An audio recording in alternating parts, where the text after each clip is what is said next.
On the morning of February 6, 2019, a private plane sat fueled and waiting on a small runway in West Virginia. Its destination was a bank in Lynchburg, Virginia. Its passenger was supposed to be a 38-year-old husband, father of two, and youth football coach named Michael Cochran. For nearly 2 years, he had been told that money was coming. Not thousands, millions. Tied to classified government defense contracts his wife swore she had personally secured. Today, finally, he believed he was going to see it. Proof that the business was real. Proof that everything he had staked his family's future on actually existed somewhere outside of his wife's word.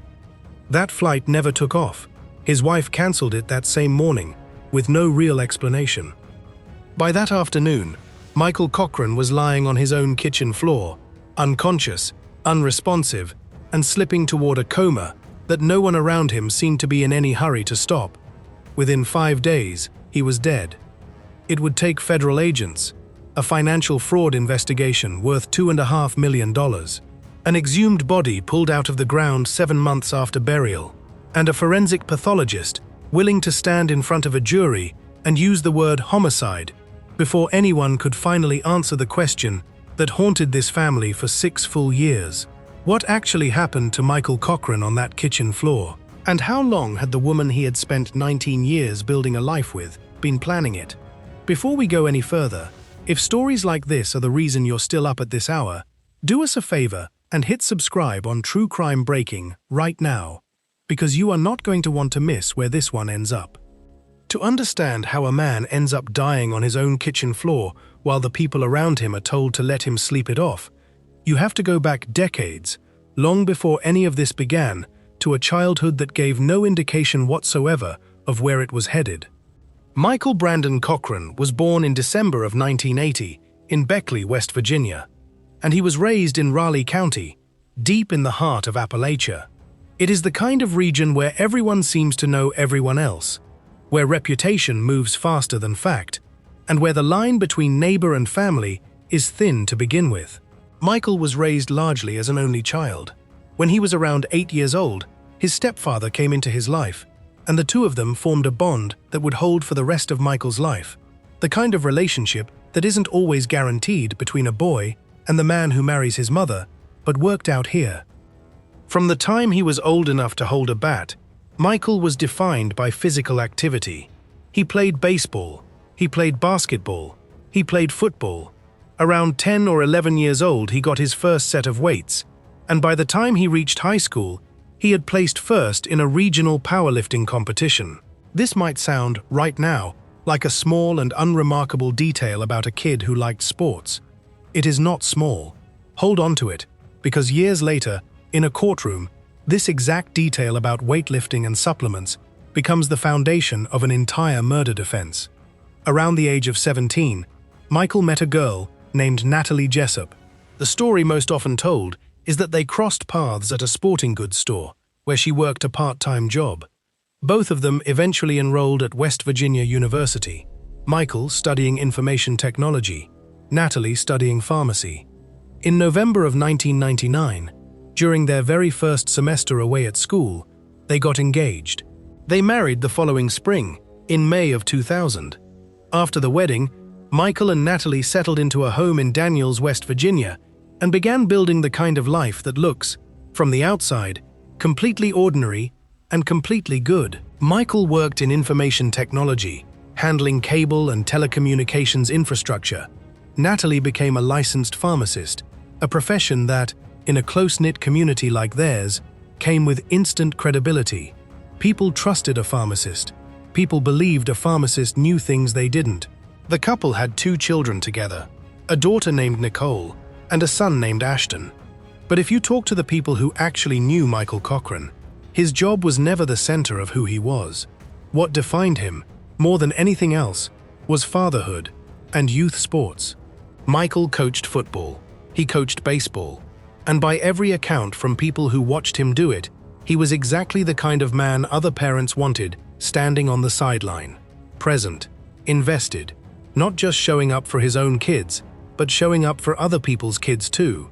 One family friend later described how, after a young boy in their community lost his own father, Michael quietly stepped into that space without being asked, taking the boy fishing, bringing him along to practices, giving him a steady male presence to lean on when his own home no longer had one. That is who Michael Cochran was, for 17 straight years. A husband, a father, a coach that other people's children remembered. Nothing about that life, nothing at all, suggested where any of this was going. Then, in 2017, everything changed. That year, Michael and Natalie became connected to a new company called Tactical Solutions Group, often shortened to TSG. On paper, and especially on its own polished website, TSG presented itself as a serious government contracting operation, positioning itself as a supplier to the United States Department of Defense. A second, related company, Technology Management Solutions, operated alongside it. Natalie quit her pharmacy job entirely to run the business full-time and became its majority owner. Michael held a smaller, minority stake. To the family, and to the wider community around them, it looked like an exciting new chapter. The trusted local pharmacist, stepping confidently into entrepreneurship and government contracting. What nobody knew yet, what almost nobody would know for another 2 years, was that according to investigators, Tactical Solutions Group had never actually been awarded a single federal or state government contract. Not one. Technology Management Solutions had secured 2 state contracts, but West Virginia ended up canceling both of them after repeated delays. The entire grand image of a thriving defense supply company, sitting on the edge of a massive payout, was built on almost nothing. But Natalie did not present it that way to anyone. She told friends and family that the entire business model was inspired by the film War Dogs, the story of 2 young entrepreneurs who made staggering fortunes by navigating loopholes in military contracting. To people who had known Natalie and Michael for years, who had watched them build a stable, respectable life together, it sounded like the opportunity of a lifetime. So they invested. Natalie persuaded at least 11 people, friends, neighbors, extended family, to put a combined total of approximately $2.5 million into the business. To make the promises look credible, prosecutors later said she used stolen identifying information belonging to real people connected to government and banking institutions, sending investors emails designed to look like they came from those legitimate sources. This was not simply a matter of talking a good game at a dinner table. This was an entire fabricated paper trail, built with real names and real institutions, borrowed without permission, constructed specifically to survive scrutiny from people who trusted her enough not to look too closely in the first place. And the lifestyle that followed made the lie even easier to believe. The Cochrans went from a single, modest family home to eventually owning 3 properties. They bought motorcycles. They bought an antique 1965 Shelby Cobra, the kind of car that turns heads in a county where most people are watching every dollar. They took vacations to Paris and to Hawaii. On one loan application for $100,000, Natalie and Michael reportedly claimed business assets exceeding $500,000. Every purchase, every vacation photo, every upgrade to their home functioned as more proof to the people around them that the business really was what Natalie said it was. There was an earlier warning sign, one that almost nobody connected to any of this at the time. Natalie had served as treasurer for a youth baseball league account, and members of that league began to suspect money was missing after a fundraiser came up short. A private investigator hired to look into it found charges at places like TJ Maxx and Olive Garden, paid for using funds that were supposed to belong to a children's baseball program. Natalie was never criminally charged in connection with that missing money, but the suspicion it planted sat there quietly, years before anyone thought to look harder at her marriage, or at what was happening inside her home. Here is the detail that matters more than almost anything else in this entire story. According to former investigators, Michael Cochran did not know any of this was fraudulent. He helped look for contracts to bid on, but according to one investigator's own testimony, that was about the full extent of his involvement in the day-to-day mechanics of the business. The exact same fabricated numbers Natalie was fabricating to feed her investors, she was also feeding to her own husband, the man sleeping next to her every night, the father of her 2 children. By late 2018 and into early 2019, cracks were beginning to form. Investors who had handed over their savings, their retirement funds, in some cases money they genuinely could not afford to lose, wanted to know where their returns were, and so did Michael. Text messages later, pulled by investigators, show Michael starting to notice something wasn't adding up, specifically a widening gap between how much investors said they had put into the business and what Natalie had actually told him about it. He was not asking these questions the way a suspicious outsider would. He was asking them the way a husband and business partner asks questions, someone who fully believed the company was real, who fully believed the money existed somewhere, and who simply could not understand anymore why it kept getting delayed. Natalie's answer, according to the prosecution's later theory of the case, was to schedule a trip. Michael and Natalie were supposedly flying to Lynchburg, Virginia, to sit down with bank executives and finally access funds connected to those long-promised government contracts. A private pilot was booked, according to a close friend named Christopher Davis, who later testified about this exact moment. Michael was genuinely excited leading up to that trip. He believed this was finally the day he would get real answers, the day he would see actual proof, the day he would understand, once and for all, that the business his wife had built for 2 years really was as successful as she had always insisted it was. The flight was scheduled for the morning of February 6, 2019. That same morning, Natalie texted the pilot and cancelled it. If you're still watching at this point, drop a comment with, "I'm still here." Let's see who's truly following this shocking story, because what happens over the next several hours is the exact moment this case stops being a financial fraud story and becomes something far darker. On that same morning, a neighbor named Jennifer Davis received a message from Natalie saying she was feeling ill and needed insulin. Davis packed insulin into a bag and had her husband drop it off at the Cochran home on his way to work that day. Natalie told her it was for herself. At 12:21 in the afternoon, Natalie sent a text to a contractor named Jason Bowen, asking him to come to the house because Michael was sick. When Bowen arrived, he found Michael lying on the kitchen floor. Natalie asked him to help move Michael onto the couch. Bowen would later testify that Michael did not respond when people spoke directly to him, and that even a sternum rub, a hard knuckle pressed firmly into the chest, a technique specifically used to jolt an unconscious person awake through sharp pain, produced absolutely no reaction from him whatsoever. After that insulin had already been dropped off earlier in the morning, Natalie sent Jennifer Davis a photograph of Michael, unconscious, lying on the kitchen floor. Davis would later describe that image as shocking to receive. More people began arriving at the house throughout the day. Stephanie Hamilton, a physician assistant and close family friend, came by and found Michael completely unresponsive. She told Natalie directly that he needed to be checked by a medical professional immediately and offered to take him herself, right then, no delay. According to Hamilton's later testimony, Natalie's response was that Michael simply needed to sleep it off. Christopher Davis, the same friend who had spoken with Michael about the excitement of the Lynchburg trip just hours earlier, also came to the house that day. He found Michael on the couch, silent, completely unreachable, not responding to anything happening around him. Davis insisted, plainly and firmly, that Michael needed to go to the hospital. Hours had passed by this point. Multiple separate people had personally witnessed Michael unconscious. Multiple people had directly urged that he receive emergency medical attention immediately. And yet, it was not until later that day that Michael finally arrived at the hospital. When he did, his blood glucose level measured 21. To put that number into context, that is not simply a low or concerning blood sugar reading. It sits close to the edge of what a human body can survive on its own. A physician assistant familiar with cases like this one later put it about as plainly as it can be put. Nobody should ever have a blood sugar level of 21. A person at that level is typically already in a coma, actively fighting for their life. By the time doctors were able to properly examine him, the damage had already been done. Michael had developed cerebral edema, severe and dangerous swelling of the brain, caused directly by a prolonged, catastrophic crash in his blood sugar that had been allowed to continue for hours without treatment. He never regained consciousness.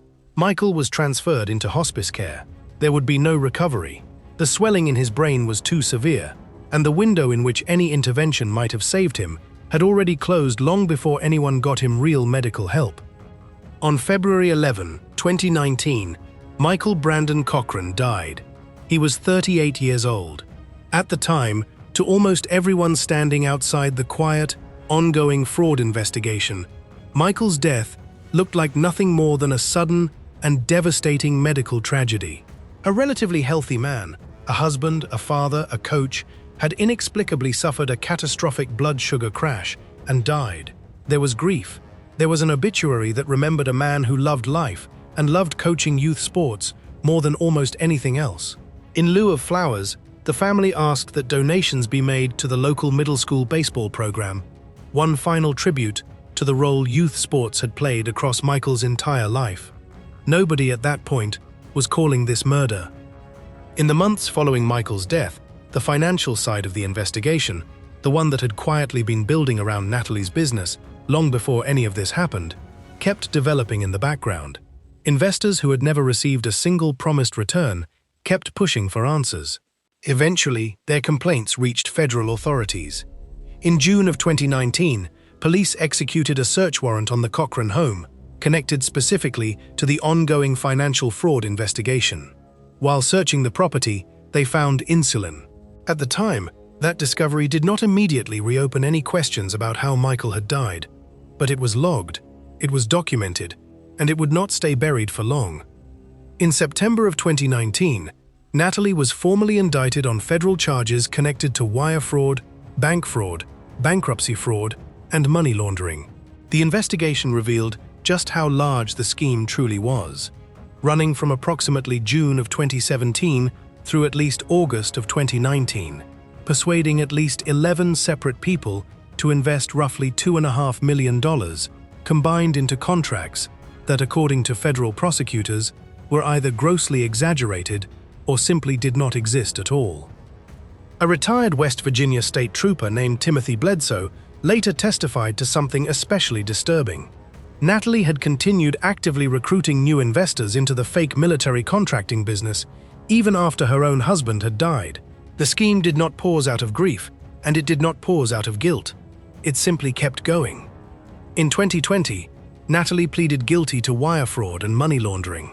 As part of her plea agreement, she agreed to pay nearly $2.6 million in restitution and to forfeit a long list of assets, including 2 pieces of real estate, the 1965 Shelby Cobra, several other vehicles, jewelry, and roughly $45,000 pulled from a business account. In March of 2021, she was sentenced to 135 months in federal prison, more than 11 years, and ordered to pay over $2.5 million in restitution on top of that. For most people watching from the outside, this looked like the natural conclusion to the story. A trusted local pharmacist turned fraudster, caught, convicted, and sentenced. Case closed. But investigators had never actually stopped thinking about the insulin found inside that house 2 years earlier.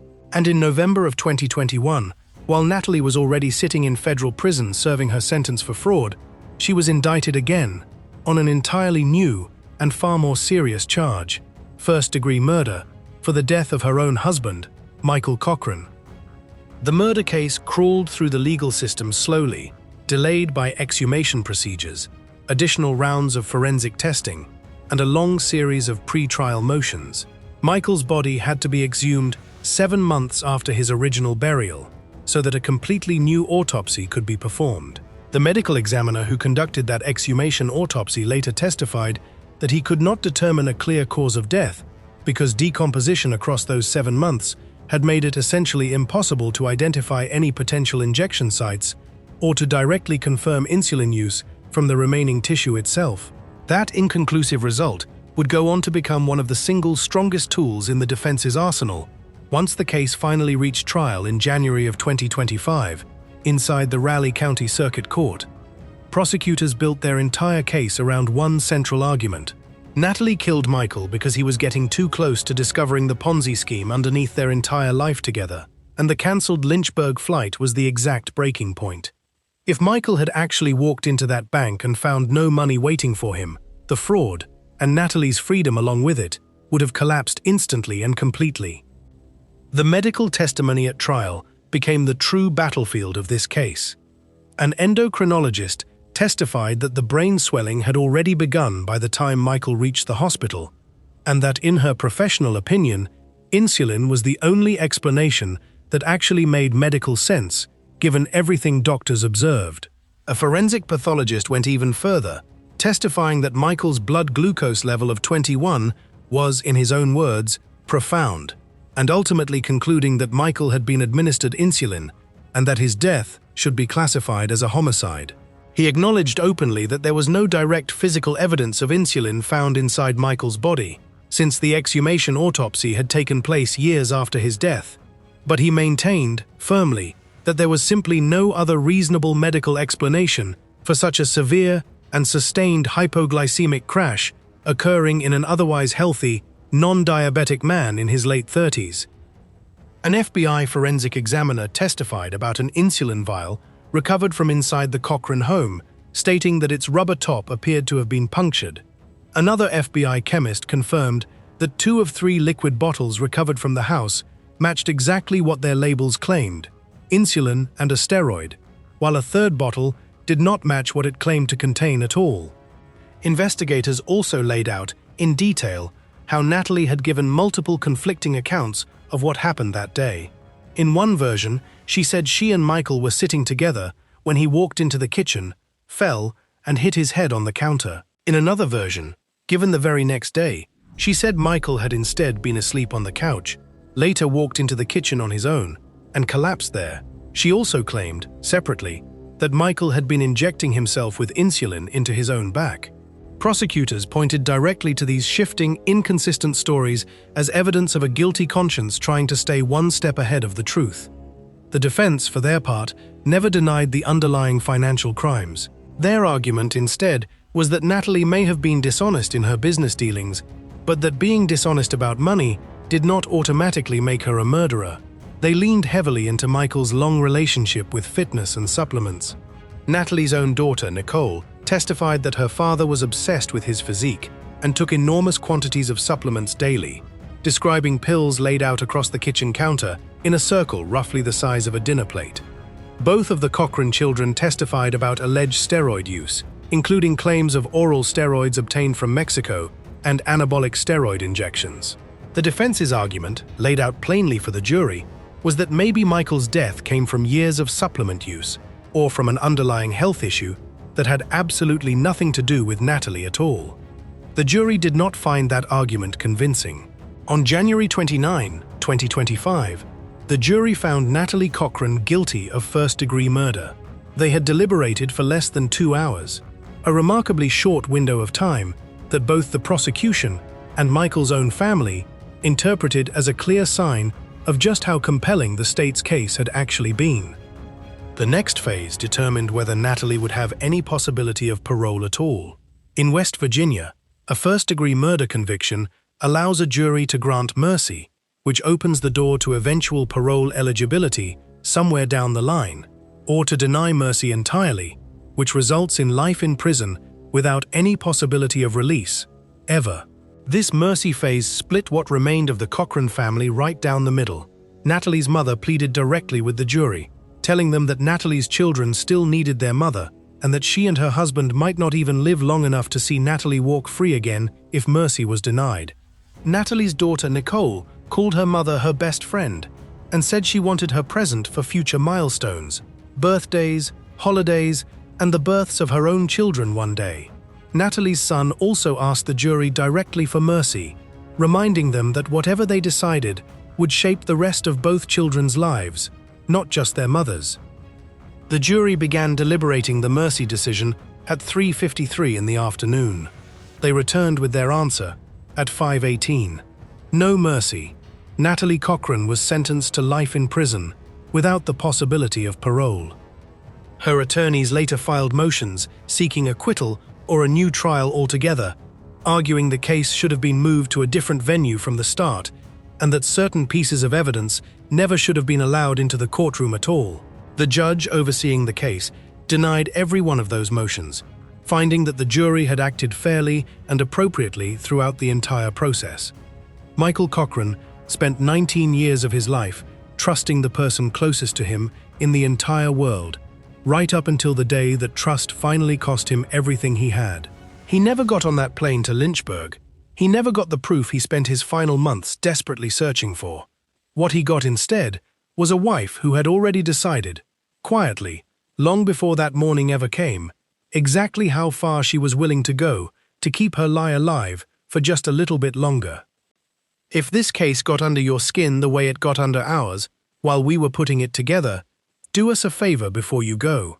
Like this video, drop a comment telling us which part of this story shocked you the most, and subscribe to True Crime Breaking so you're already here for the next one, because there is always another case out there waiting to be understood.